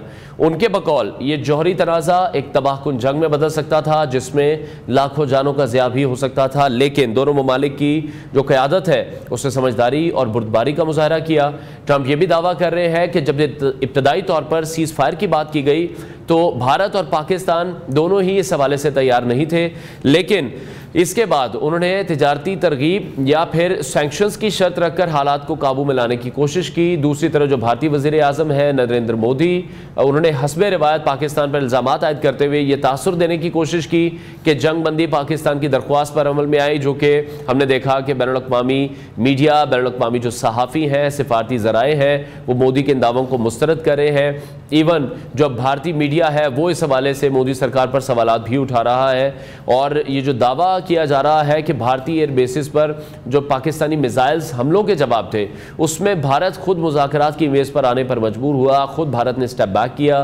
बैनुल-अक़वामी मीडिया के मुताबिक अमरीकी वज़ीर ख़ारजा इन्वॉल्व थे। सऊदी अरब और तुर्की की मुश्तरका सिफारती कोशिशों से बिलाखिर ये सीज़ फायर मुमकिन हुआ और इन तमाम वाक़यात के दरमियान बहुत से ऐसे अहम सवालात भी जन्म लेते हैं कि क्या वाकई में जो ट्रंप दावा कर रहे हैं वो दुरुस्त है, क्या भारत का जो मौक़िफ़ है वो आलमी राय आमा से मेल खाता है, और सबसे बढ़कर ये कि पाकिस्तान को अब इन फ्यूचर किस तरह से सिफारती बरतरी हासिल करनी है।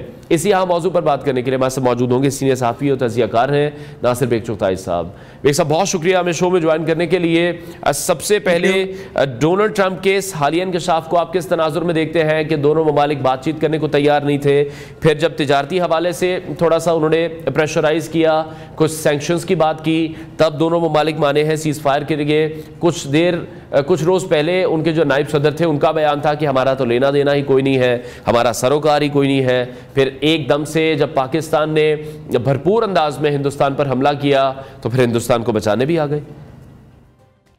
इसको थोड़ा तरतीब क्यों दे लें आप कि डी वैनिस की रिपोर्ट के बाद प्रेसिडेंट ट्रंप ने कहा कि हम कहाँ मुदाखलत करें इसके अंदर, तो उनका मसला है लेकिन हल कर ले तो अच्छा है, हम उनको इनकरेज करेंगे। यहाँ बात ख़त्म हो गई थी, इसके बाद फुल स्टॉप लग गया था और मोदी साहब अपना काम दिखा रहे थे।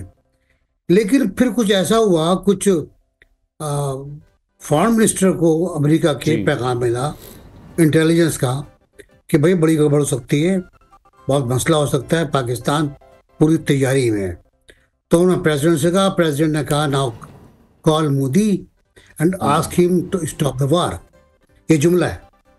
तो मोदी से कहा गया स्टॉप द वार, और पहली बार, ये बड़ी इंपॉर्टेंट बात है, अमेरिका ने पहली बार गुस्सा दिखाने के बजाय, पाबंदी लगाने के बजाय ट्रेड को हथियार बनाया है, ट्रेड को एज अ वेपन यूज किया है कि साहब अगर आपने हमारी बात नहीं मानी, हमारी ही बड़ी अच्छी ट्रेड है अमेरिका से, हम सबसे बड़े उसके एक्सपोर्टिंग पार्टनर हैं, लेकिन जो हिंदुस्तान से ट्रेड है उसको तो हमारा कोई मिसाल नहीं मिलती ना, तो बहुत ज़्यादा है, हर तरह की है, इक़्तिसादी तिजारत भी है, दिफाई तिजारत भी है, और मुख्तलिफ अंदाज एक दूसरे ताल्लुकात हैं, तो वो बहुत बड़ी ताल्लुकात थी।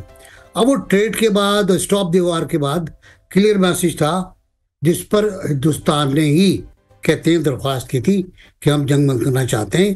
अब मोदी साहब कुछ भी कहते रहे, कल उनका शिकवा मुझे बड़ा अच्छा लगा कि पाकिस्तान ने तो हम पर ही हमला कर दिया। वो कहने का अंदाज, क्या अदाकारी थी, क्या अदाकारी थी। अच्छा बेग साहब, इसमें एक और चीज जरूर एडअप कीजिएगा। जब हम हिंदुस्तानी मीडिया, जो कि हम तो ऐसा कॉमेडी शो ही देखते हैं अब यहाँ पर, जिस तरह की रिपोर्टिंग, जिस तरह की एंकरिंग वो कर रहे होते हैं, बट हिंदुस्तानी मीडिया ये कह रहा था कि जितने भी मिसाइल आए इंटरसेप्ट कर दिए, S-400 कामयाब हो गया। मोदी कह रहे हैं कि हमारे सिविलियंस को टारगेट किया गया उन मिसाइलों ने, मंदिरों को, गुरुद्वारों को, कहीं ना कहीं हम देखते हैं कि वो रिलीजियस एलिमेंट ऐड करने की उन्होंने कोशिश की, और ये भी वो माने कि हमारे जो मिलिट्री एसेट्स थे उनको भी निशाना बनाया। तो उनके मीडिया का बयानिया और जो हुकूमत का बयानिया है वो हमें कहीं एक पेज पर नहीं दिखाई देता। नहीं तकरीर और सुना मोदी साहब की, तो उस पर उन्होंने ये भी तस्लीम किया है कि पाकिस्तान ने फला जगह अटैक किया, उस फौजी तनसीबात पे हमला किया, नाम भी लिए उन्होंने, और सिवाय इसके कि राफेल का जिक्र नहीं किया। और पता नहीं क्यों चिढ़ते लोग। जब ब्रीफिंग थी फौज की उस पर भी कहा गया राफेल गिराया गया आप, तो उन्होंने कहा मैं नहीं बताऊंगा आपको कि हमारे कितने नुकसान हुए हैं, इससे दुश्मन को फायदा होगा, और इस जंग में तो ऐसा होता ही है। तो मोदी साहब की पूरी तकरीर कंट्राडिक्शन से भरपूर थी। धमकियाँ बहुत थी भाई, खाली खुली धमकियाँ बहुत थी। लेकिन देखें, बालाकोट के बाद पाकिस्तान ने जो दिफाई तैयारियां शुरू की, मैं उन्हें जंगी नहीं कहूँगा, जो दिफाई तैयारियां शुरू की, सबक लेकर उसके बाद नतीजा आपके सामने है। और बकौल DGSPR और एयर मार्शल औरंगजेब और वाइस एडमिरल रब नवाज, ये हमारी दिफाई सलाहियतों का एक हिस्से का एक हिस्सा है। तो अब तैयारी रखें। तो मेरा ख्याल ये पाकिस्तान एक नए फेज में दाखिल हुआ है इलाके के अंदर, रीजन के अंदर। पहली बार हुआ है वो जो पावर शिफ्ट हुआ है, पहली बार ये हुआ है कि यूरोपीय मीडिया और वेस्टर्न मीडिया हम पाकिस्तान की खबरें दे रहा था, पाकिस्तान की कामयाबी की खबर दे रहा था। गार्जियन हो, न्यूयॉर्क टाइम्स हो, या टाइम्स ऑफ लंदन हो, ऑस्ट्रेलियन न्यूज़पेपर्स हो, BBC हो, कोई भी हो, उस पर BBC पर दो बड़ी अहम बातें थी। बाकी में तो था कि पाकिस्तान ने कितनी बड़ी कामयाबी हासिल की। BBC पर मीडिया का एक उर्दू में प्रोग्राम आया कि दोनों तरफ के मीडिया की क्या सूरत आती, वो जरूर देखिएगा, बड़ा इंटरेस्टिंग है और उससे पता चलता है। अच्छा, एक जुमला जो मैं कहना चाहूँगा कि भारत में ऐसे सहाफ़ी मौजूद हैं जो बहुत सेकुलर हैं, अमन चाहते हैं, अमन पसंद हैं, उनकी आवाज़ आपके सामने नहीं आई, लेकिन वो अपना काम करते हैं। मतलब करण थापा का मिसाल दूंगा आपको। करण थापा ने वो इंटरव्यू किए हैं जो भारत में बैन हो गया, उसको उनका वायर है सिस्टम, एक वेब सिस्टम वायर के नाम से, वो बैन कर दिया गया इंडिया में। हाँ, ये मैं तस्लीम करता हूँ कि बरखा दत्त जो 2019 तक सेकुलर तहरीक में आगे थी, अब बीजेपी के केसरी लिबास में सामने आई, और अब ये अफसोसनाक बात है। तो ये भी हुआ है, लेकिन ये भी हुआ है कि अच्छे लोग भी सामने आए, उनकी आवाज़ आपको सुनाई नहीं दी, लेकिन उनकी तस्वीरें, उनके कहीं ना कहीं चीज़ें मिल जाती हैं। कल मैंने एक पोस्ट लगाई है कि भारत में फौज के खिलाफ शदीद तरीन रद्द-ए-अमल है, वीडियो लगाई है मैंने। ट्रकों पर हमले किए गए हैं, उनका सामान लूटा गया है, और उनसे पूछा गया है कि तुम क्यों जा रहे हो बॉर्डर पे, तुम वहाँ क्या कर लोगे। तो ये सूरत हाल है, ओवरऑल बहुत बुरी सूरत हाल है। इकोनॉमी भारत की ठीक, क्योंकि पहले ही सही थी उनकी इकोनॉमी। ठीक है। अच्छा, पाकिस्तान को अब किस तरह से देख रहे हैं आलमी फोरम्स पर, या अब ये जो तमाम मामलात हैं ये टेबल पर भी जाने हैं, वहाँ पर हमारी कामयाबी कितनी इंपॉर्टेंट है? सिफारती बरतरी हासिल करने के लिए बेग साहब क्या समझते, किन पहलुओं पर काम करने की ज़रूरत है? बहुत से लोग ये कह रहे हैं कि ये जो जंग हुई, जो कि यकीनी तौर पर नहीं होनी चाहिए थी, अनफॉर्चुनेट थी, but it could be a game changer for Pakistan as well. Region में जिस तरह से पावर शिफ्ट हमने देखा, इन फ्यूचर आप क्या समझते क्या प्लानिंग होनी चाहिए? क्योंकि बहुत से लोगों का ये भी कहना है कि भारत तो बाज नहीं आएगा, जितनी शानदार बेइज्जती उनकी हुई है, जितनी हजीमत उन्हें उठानी पड़ी है, इस जलालत का बदला किसी ना किसी सूरत में वो लेने की कोशिश तो करेंगे। मोदी साहब ने कहा है ना कि हम हमला करेंगे आपके ऊपर, हम आपको जवाब देंगे, जवाब देना बाकी है। तो यार ठीक है भाई, आ जाए, फिर जवाब दे लें आप, हम तैयार बैठे में। आपने हमारे हैंगर पे अटैक किया था, उस पर हमारे वो लोग जो ऑन ड्यूटी नहीं थे वो शहीद हुए हैं, स्क्वाड्रन लीडर हैं, फलाएं। तो बाकी हम देख लेंगे। हमें हिसाब चुकाने हैं मजीद, उन 40 शहरियों के हिसाब चुकाने जो शहीद किए गए, उनमें औरतें भी हैं, बच्चे भी हैं। तो हम भी कह सकते हैं कि हमें बड़े हिसाब चुकाने हैं, लेकिन सिफारती महाज पर पाकिस्तान का अपर हैंड है। इस वक्त एजेंडे पर कश्मीर आ चुका है वापस। एक बार फिर कश्मीर व्हाइट हाउस में उसका नाम लिया गया है कि ये मसला मैं हल कराऊंगा, कोशिश करूंगा कि 1000 साल, बाज़ लोग मजाक उड़ाते हैं ट्रम्प साहब का, 1000 साल का मसला कैसे हो गया। मेरे ख्याल वो सही कह रहे हैं। 1000 साल का मसला असल में हिंदू और मुसलमानों के दरमियान जो एक लड़ाई है चलता उसकी हिस्ट्री है, उसकी हिस्ट्री है कि ये मसला एक अभी का नहीं है, पुराना मसला है। उसमें कश्मीर भी शामिल हो गया है और कश्मीर वाकई पाकिस्तान की आज़ादी से पहले का मसला है। जब अंग्रेजों ने गुलाम बनाया बताओ उसको, फिर डोगरों ने गुलाम बनाया उसको, फिर साहूकारों ने गुलाम बनाया, फिर जनरेशन मुसलमान होती है, फिर नया मंजर सामने आता है। तो आप टेबल के ऊपर कश्मीर है, सिंध तास मुआहदा है, इंडिया की दहशतगर्दी है, बलूचिस्तान है सर, बलूचिस्तान है। ये याद है प्राइम मिनिस्टर यूसुफ गिलानी ने मिस्र के शहर शर्म शेख में एक कॉन्फ्रेंस के दौरान मनमोहन सिंह से कहा, प्राइम मिनिस्टर से, कि आप तो हमारे यहाँ बलूचिस्तान में मदाखलत कर रहे हैं। तो उन्होंने कहा हमें कोई सबूत दिया आप, तो उन्होंने डोजियर थमा दिया उनको। मनमोहन ने डोजियर वही देखा और कहा दिस इज वेरी सीरियस, मैं जाके बात करूंगा। एक फिल्म है द एक्सीडेंटल प्राइम मिनिस्टर, वो जरूर देखिएगा। उसमें इस वाक़े का पूरा जिक्र है कि जब वो आते हैं और बात करते हैं सोनिया गांधी से, तो सोनिया गांधी इनकार कर देती हैं कि हम ये नहीं करेंगे, और आप क्या छोड़ के जाएंगे राहुल गांधी के लिए जो प्राइम मिनिस्टर बनेगा। अगर आप सियाचिन भी चाहते हैं, जो उसूल तय हो गए उस पर अमल हो जाए, आप सर क्रीक भी चाहते हैं, तो फिर राहुल के लिए क्या बचेगा। तो ये मुनाफिकत है इंडियन लीडरशिप की कि तयशुदा मसले सियाचिन, सर क्रीक और दूसरे इलाके, इन पर भी अमल नहीं किया उन्होंने। लेकिन बेग साहब, आप इस तमाम तर सिचुएशन को किस तरह से देख रहे हैं? नरेंद्र मोदी की स्पीच हम देखते हैं जिसमें उन्होंने कहा कि खून और पानी एक साथ नहीं चल सकते, टेरर और टॉक एक साथ नहीं चल सकती, टेरर और ट्रेड एक साथ नहीं चल सकती। वो इंसान बात कर रहा है जो कि दुनिया का माना जाना टेररिस्ट है, पूरी दुनिया में टेररिस्ट एक्टिविटीज़ करवा रहे हैं, कनाडा में, अमेरिका में, यूके में, और प्राइम मिनिस्टर बनने से पहले तो यूएस में उनकी एंट्री ही बैन थी।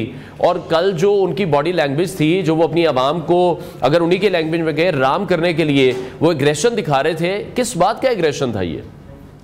देखिए वहाँ आवाम तो नहीं हुए खैर, और वहाँ का जो रिएक्शन आया साफियों का, मेरी बात भी हुई है, टीवी पर कोई खास रिएक्शन किसी का नहीं है, सब पैसिव है, बहुत ज्यादा मार खाए हुए लग रहे हैं। साफ बात ये है, कुछ दोस्तों ने बताया कि ये एक लिपा पोती है, ये आवाम को बताने के लिए 48 घंटे बाद मोदी साहब को ख्याल आता है कि मुझे तकरीर करनी है, 48 आवर्स जी आफ्टर द सीज़फायर, तो मुझे तकरीर करनी है और क्या कहना है उसके बाद। असल में देखिए इंडियन आर्मी डिवाइडेड थी बहुत ज़्यादा, इंडियन एयरफोर्स बहुत ज़्यादा डिवाइडेड थी। हमले से 2 दिन पहले एक जनरल साहब को घर भेजा गया था और एक एयर वाइस मार्शल साहब को घर भेजा गया था, जिन्होंने इख्तलाफ किया था, जिन्होंने कहा था हमारे इत्तला के मुताबिक पाकिस्तान तैयार है, पाकिस्तान के पास बहुत कुछ है, ये वो फौज नहीं है जो बालाकोट के ज़माने में थी, या 65 के ज़माने में थी, या 71 में थी। भुट्टो साहब ने एक थीसिस दी थी जिस पर हमने अमल किया, और उसी थीसिस ने हमें इस काबिल बनाया कि हिंदुस्तान को मुंह तोड़ जवाब दें। कल कहा मोदी साहब ने कि हम एटॉमिक ब्लैकमेलिंग में नहीं आएंगे। भाई आप आएंगे, आपका बाप भी आएगा।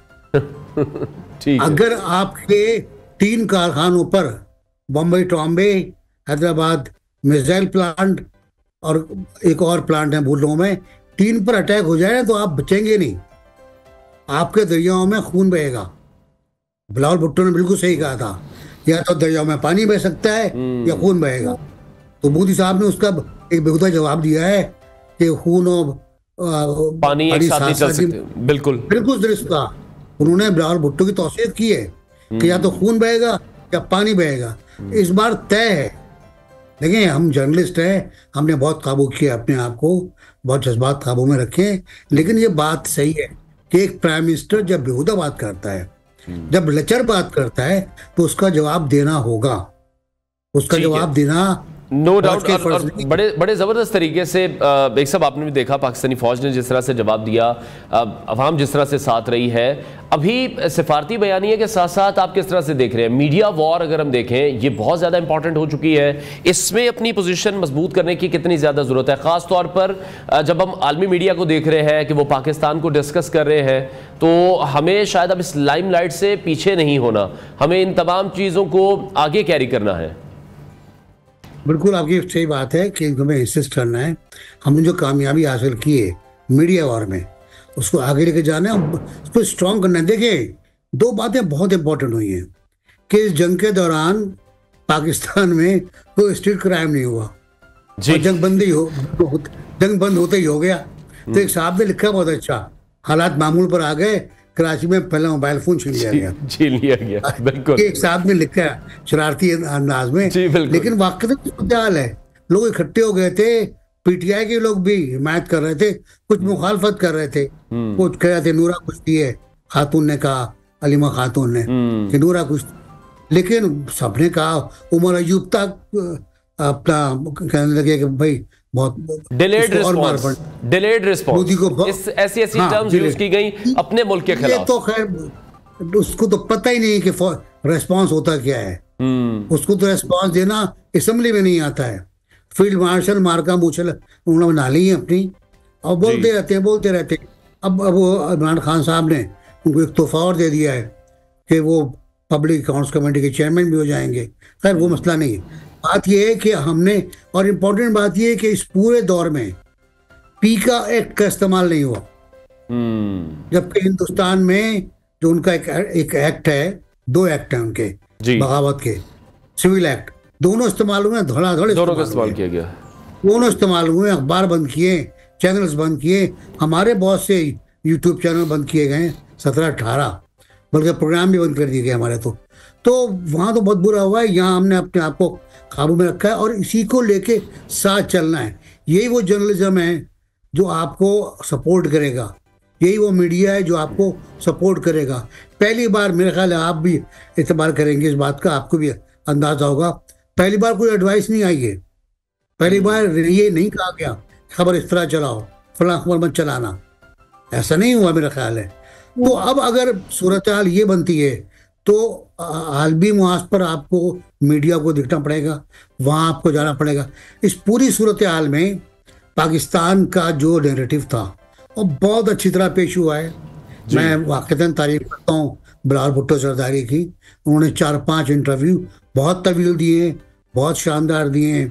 उसके बाद हुकूमत के बास मिनिस्टर हैं, अता ताराना इसाक डार साहब हैं, ये अच्छा खासा बोले। कुछ थोड़ा सा मसला वज़ीर दिफा साहब अपनी शोखी में कर गए थे, वो संभालना था, वो संभाला गया है। लेकिन ये कि आपको लोग तैयार करना पड़ेंगे, बोलने वाले करने वाले लोग तैयार न करने पड़ेंगे। वो जो बोल सके, जिनको अच्छी अंग्रेजी आती हो, जो अपने आप को एक्सप्रेस कर सके। और Bilawal is one of the best choice, मतलब हमारे पास जो ऑप्शंस हैं सबसे अच्छी। बिलावल ने तो कमाल किया ना, एक्सेप्शनल, बिल्कुल। और उसके लिए लाइन लगी हुई थी इंटरव्यूज के लिए, ये मुझे पता है, उसके लिए रिक्वेस्ट की लाइन लगी हुई थी।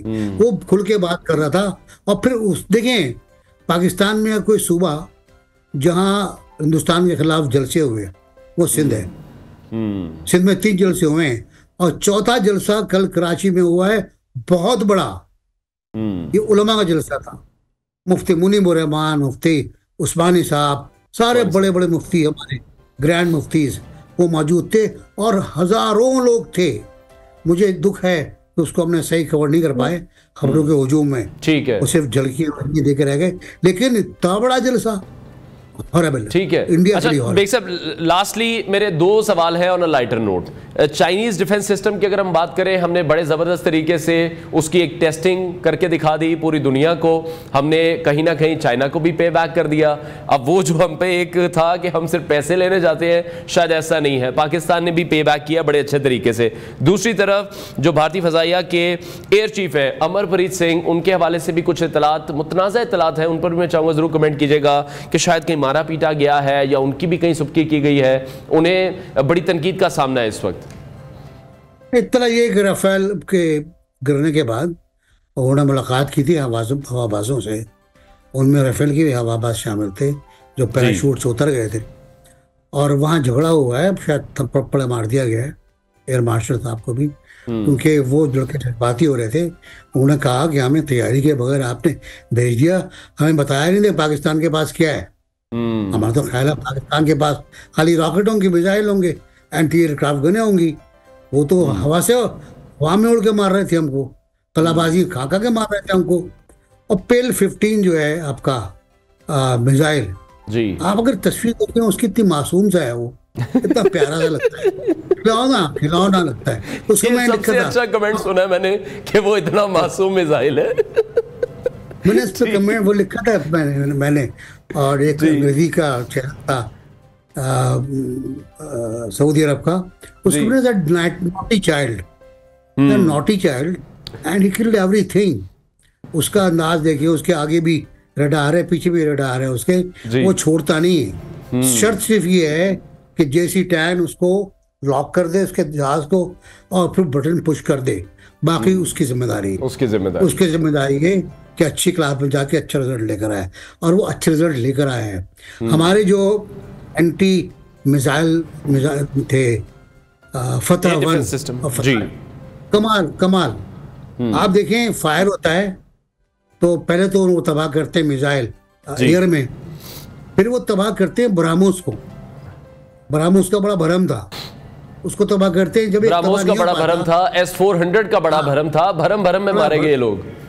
S-400 देखिए, इस पूरी जंग में खिफत तो इंडिया को हुई, लेकिन जो खिफत हुई ना असल में वो फ्रांस को हुई है, रूस को हुई है और इसराइल को हुई है, जिसका पूरा असलहा, जिसके ड्रोन उन्होंने इस्तेमाल किए और हम पे अटैक किया। ये वही ड्रोन थे जो अरब मुल्कों के खिलाफ इस्तेमाल होते हैं और तबाही फैलाते हैं।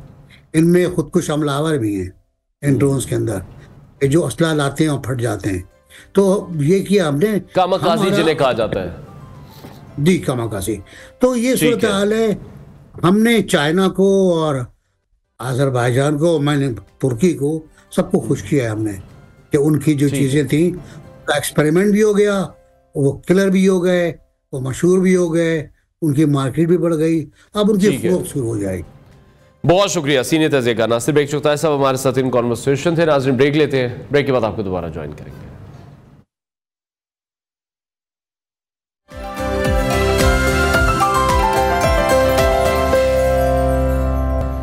Welcome back to new Pakistan. Programme के इस हिस्से में हम बात करेंगे आपके करियर काउंसलिंग के हवाले से, और ये बात अब किसी शक व शुबे से वालातर है कि पाकिस्तानी नौजवान किसी से भी कम नहीं है।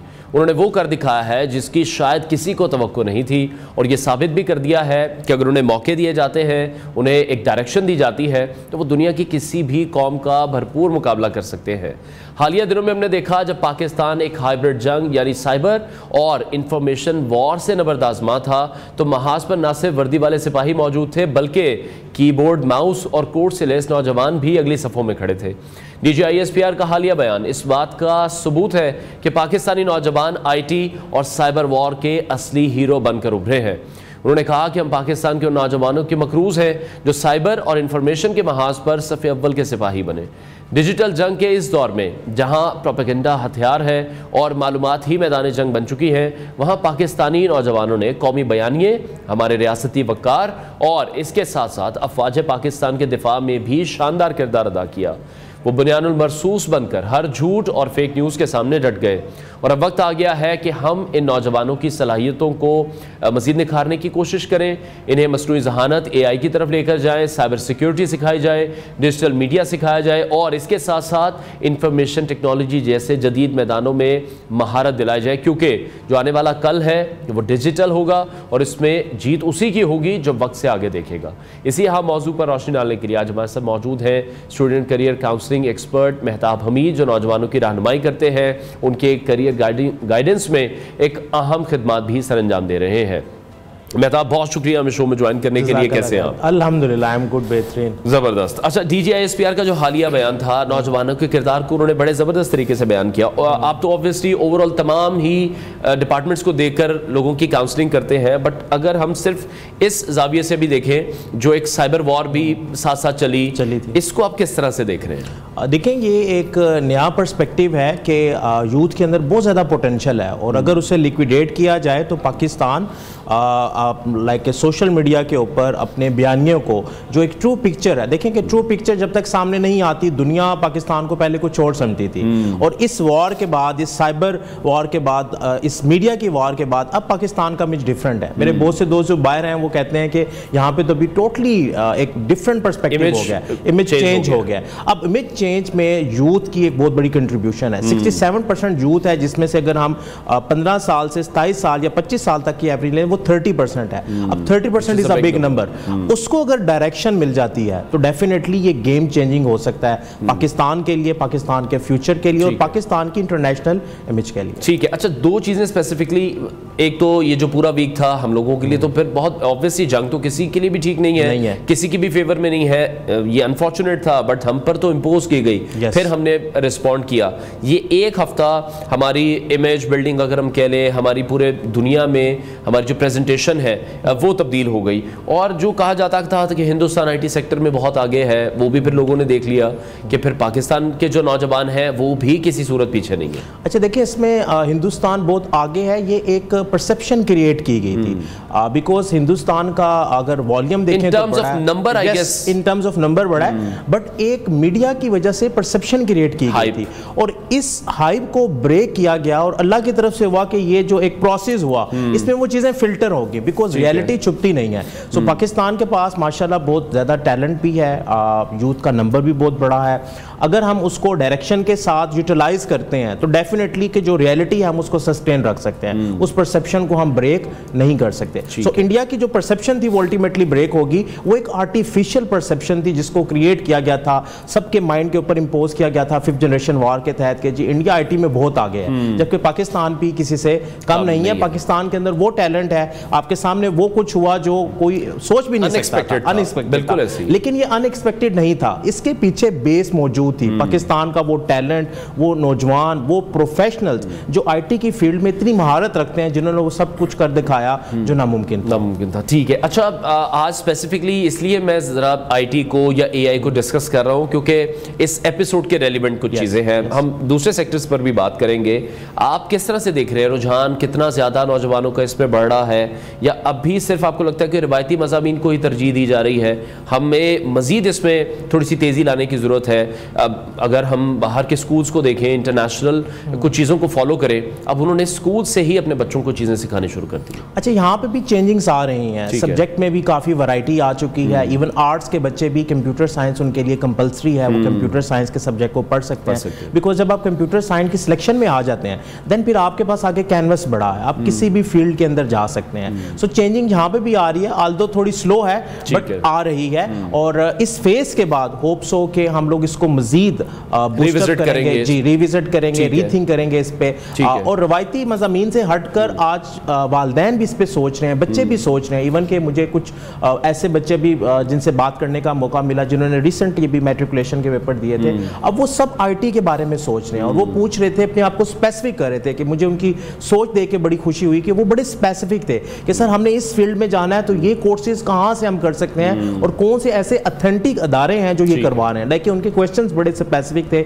जिसने मुझे ये एहसास दिया कि ये बच्चे राइट नाउ बिल्कुल क्लियर हैं कि इन्होंने ये जो कोर्स कर रहे हैं उसके लिए आप ये सिलेक्शन कर रहे हैं कि ये किस इंस्टीट्यूट, ये नहीं कि फॉर से कि जस्ट जी हमने टाइम पास करना है, नो, वो बड़े स्पेसिफिक थे कि सर हमने स्किल सीखनी है और हम किसी अथेंटिक अदारे की तलाश में। ठीक है। अच्छा, वो एक आम स्टूडेंट जिसका IT का या मैं कहूँ कि AI का बैकग्राउंड नहीं है, उसको आप कैसे समझते हैं, उसको किस तरह से गाइड किया जाए, कहाँ से वो स्टार्ट कर सकता है? आपने जिन बच्चों की बात की है, ठीक है, आज हम देख रहे हैं कि अवेयरनेस बहुत ज़्यादा हो गई है, बट मैं अगर थोड़ा सा पीछे चला जाऊँ, अगर हम 90s की बात करें, 2000 की बात करें, मैट्रिक करके निकलते थे, पता ही कुछ नहीं होता था करना क्या है, जाना कहाँ है। जो मैट्रिकुलेशन 10 क्लासें हमने वहाँ पर पढ़ी स्कूल में, वहाँ पर हमें ये कहा ही नहीं गया या हमें सिखाया नहीं गया, समझाया नहीं गया कि तुम ये बन सकते हो, तुम ये बन सकते हो, तुम ये बन सकते हो। अच्छा देखिए, इसमें यह है कि पहले ये था कि हम लोग एक फ्लो में चलते थे और हम मशवरा भी उससे लेते थे जो उस फील्ड का एक्सपर्ट नहीं होता था। सो हमें अभी ज़रूरत है कि हमने अपने इनसाइट को एक्टिव करना है, और अब क्योंकि हमारे पास ऑप्शंस बहुत ज़्यादा हैं, हम डिफरेंट ऑप्शंस को क्लिक कर सकते हैं, और आज का बच्चा आपको नज़र आ जाता है, पेरेंट्स को नज़र आ जाता है कि वो किस चीज़ में एक्सपर्ट है, और जिस चीज़ में एक्सपर्ट है उसे एक्सप्लोर करने दें, क्योंकि माइंड चेंज होता है जब आप नई चीज़ों को एक्सप्लोर करते हैं। और एक्सप्लोरेशन के लिए हमारे पास सेल्फ पेस पे बहुत से कोर्सेज अवेलेबल हैं, गवर्नमेंट लेवल पे और प्राइवेट सेक्टर में बहुत से अदारे हैं जो कोर्सेज करवा रहे हैं, जो गाइडलाइन देते हैं, जो प्रॉपर आपकी मेंटोरिंग करते हैं। स्टार्टअप के बहुत से सेटअप्स हैं जो आपको एक इन्वायरमेंट देते हैं, उस इन्वायरमेंट में जाके आप मीटअप्स में जाते हैं, वहाँ से आप बहुत कुछ सीखते हैं। आप जो लोग सक्सेसफुल हैं उनकी सक्सेस को देख के एक इंस्पायरेशन का लेवल सेट करते हैं। ये सारी चीज़ें जब आप करते हैं तो आपके माइंड में एक इमेज क्रिएट हो जाती है, और वो आपकी ड्राइव के लिए काफ़ी है, जो कि पहले मिसिंग थी बिकॉज मीडिया इतना ज़्यादा नहीं था, इंटरनेट की कमी थी। लेकिन अब मैंने देखा है कि जो लोग स्कूल नहीं भी गए, इवन यूनिवर्सिटीज़ भी नहीं गए, वो सेल्फ पेस पे बहुत कुछ सीख चुके हैं, और वो कह लें कि एजुकेटेड तस्वुर होते हैं। आज के दौर में जो इंसान इंटरनेट को यूज़ कर रहा है, सोशल मीडिया से, इंटरनेट से चीज़ें सीख रहा है, यस, वो बेसिकली एजुकेटेड है। ठीक है। अच्छा, अब अगर मैं अगले 5 या 10 साल का सोचूं, जो कि फ्यूचर में अनफॉर्चुनेटली हम ये प्लानिंग नहीं करते रहे, 2025 से 2030 तक या 2035 तक अगर मैं पूछना चाहूँ, कौन से ऐसे प्रोफेशंस हैं जहाँ पर आपको लग रहा है कि सबसे ज़्यादा रोज़गार के जो चांसेस हैं वो वहाँ पर पैदा होंगे? जो स्टूडेंट्स हैं या जो पेरेंट्स हैं, उन्हें जो बेसिक्स है अगर वो उनसे निकल के बाहर की तरफ कुछ सोचते हैं। देखें, इसमें अगर हम देखें तो AI का भी बूम है। अच्छा, AI काफ़ी टाइम से इम्प्लीमेंटेड है। हम जब मैसेज टेक्स्ट करते हैं, जो वर्ड सजेशंस में आते हैं, वो AI की मदद से हैं। यस, अब AI को हमने यूज़ किस प्रॉब्लम के लिए करना है, अगर इसको हम समझ लें तो फ्यूचर हमारा अल्टीमेटली बड़ा ही सिक्योर हो जाता है, हमें बहुत सी ऑप्शंस मिल जाती हैं। हेल्थ सेक्टर में AI की इम्प्लीमेंटेशन पे बहुत ज़्यादा पोटेंशियल मौजूद है, हेल्थ को हम कर सकते हैं। इसी तरह जो फिनटेक, जो आपके बैंकिंग सेक्टर है, इसको हम AI के जरिए बहुत सा ऑटोमेट कर सकते हैं, इसमें बहुत ज़्यादा स्कोप है। इसके साथ साथ IoT, इंटरनेट ऑफ थिंग्स जो है, इसके ऊपर अगर कोई काम करे तो इसका बहुत ज़्यादा स्कोप है। आने वाले वक्त में इसकी बहुत मांग होगी, अभी भी है, बट पाकिस्तान के अंदर भी ये चीज़ें कुछ स्लो प्रोसेस में है। ठीक है। अच्छा, लास्टली उस ऐसे स्टूडेंट के लिए जो अब फ्यूचर में कोई ना कोई रास्ता अपना तलाश कर रहा है और उसको समझाने वाला कोई नहीं है, जो भी उसकी वो रीज़न हो सकती है, कोई एक अहम एडवाइस जो आप देना चाहते हो, किस बात को या किस पैटर्न को फॉलो करें? वो अपनी प्रायोरिटी लिस्ट बनाए, 4 से 5 फील्ड सेलेक्ट कर ले और उनमें से प्रायोरिटाइज करे कि किस में उसका इनसाइट ज़्यादा एक्टिव है, किस में उसको जब वो काम करता है तो वो उसमें खो जाता है, यानी कि उसमें उसको बहुत ज़्यादा बोरियत फील नहीं होती और वो उस फील्ड में अपने आप को बड़ा अच्छा महसूस करता है। प्रायोरिटाइज करे और उनको एक्सप्लोर करना शुरू करें, उनके एक्सपर्ट से मिले। हम NLP में एक वर्ड यूज़ करते हैं मॉडलिंग, कि एक बंदा सक्सेसफुल है, आप उसके माइंड पैटर्न को मॉडल करें, आप भी सक्सेसफुल हो जाएंगे। सो आपको जो फील्ड इंस्पायर कर रही है उसके एक्सपर्ट से मिलें, नेटवर्किंग करें, उन लोगों के ढूंढें जो फील्ड के एक्सपर्ट हैं। जो भी फील्ड आपने चूज की उसके जो एक्सपर्ट हैं उनकी लिस्ट बनाएं, 5 लोग 10 लोग, और उनसे मिलना शुरू करें। सोशल मीडिया का दौर है, आप उनकी वीडियोस देख सकते हैं, उनसे कनेक्ट हो सकते हैं, और अगर चांस मिले तो उनसे मिलें। ठीक है, बहुत शुक्रिया। करियर एक्सपर्ट मेहताब हमीद हमारे साथ इन कॉन्वर्सेशन थे, और यकीनी तौर पर कि अब जो प्लानिंग हमें करने की ज़रूरत है, वो हमें अगले 5 से 10 साल या 15 साल की प्लानिंग करके अगर हम चलते हैं, हम एक दुनिया का पैटर्न फॉलो करते हैं कि कौन सी ऐसी चीज़ें हैं जो दुनिया में ज़्यादा इस वक्त ट्रेंड में है, कौन से ऐसे बिजनेसेस हैं या कौन से ऐसे प्रोफेशन हैं जिनको हमें फॉलो करना चाहिए। ब्रेक लेते हैं, ब्रेक के बाद आपको दोबारा ज्वाइन करेंगे।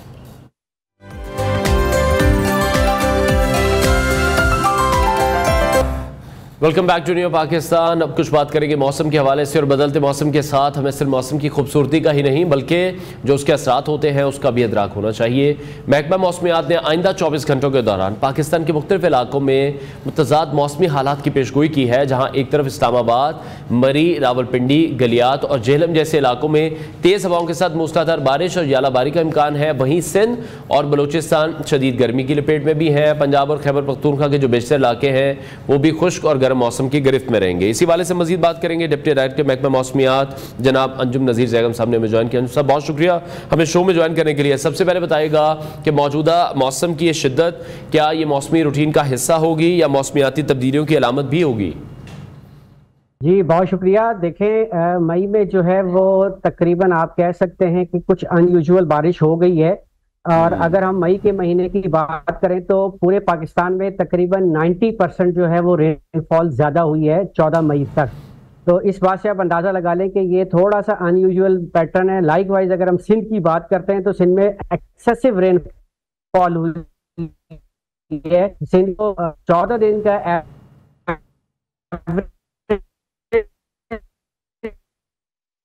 जी अंजुम साहब, आप हमें सुन पा रहे हैं? अंजुम नज़ीर जैगम से एक बार फिर से रब्ता कायम करने की कोशिश करेंगे और इत्तलात यही है कि इस्लामाबाद, मरी और गिलियात में यालाबारी हो सकती है, बारिश की भी पेशगोई है और अब ये देखना है कि सिलसिला कितने दिनों तक जारी रहेगा। अंजुम साहब हमें सुन पा रहे हैं तो कंटिन्यू कीजिएगा।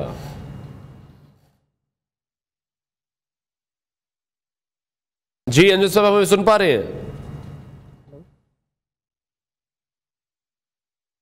जी, आपको मेरी आवाज आ रही है? जी जी, कंटिन्यू कीजिएगा। हेलो जी, मैं आपको ये बता रहा था कि मई के महीने में कुछ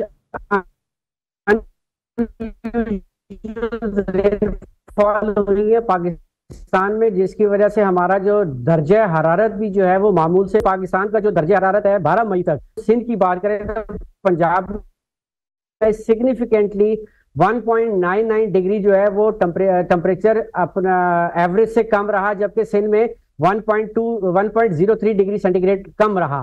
ताहम आने वाले दिनों में ये जो बारिश आने वाला सिलसिला है अब ये सबसाइड होने जा रहा है। ताहम इस दौरान जो है वो पंजाब और सिंध के मैदानी इलाकों में गर्मी अपनी शिद्दत दिखाएगी और इस बात की तवक्को है कि आने वाले दिनों अच्छा, सिंध और बलूचिस्तान में भी जिस तरह से शदीद गर्मी की पेशगोई की गई है, तो क्या ये हीट वेव की इब्तदाई अलामात हम समझे इसको करेगा, जिसमें भलाई पंजाब, केपी और जीबी और कश्मीर के इलाके शामिल होंगे, जिसमें लाहौर भी इंक्लूड हो।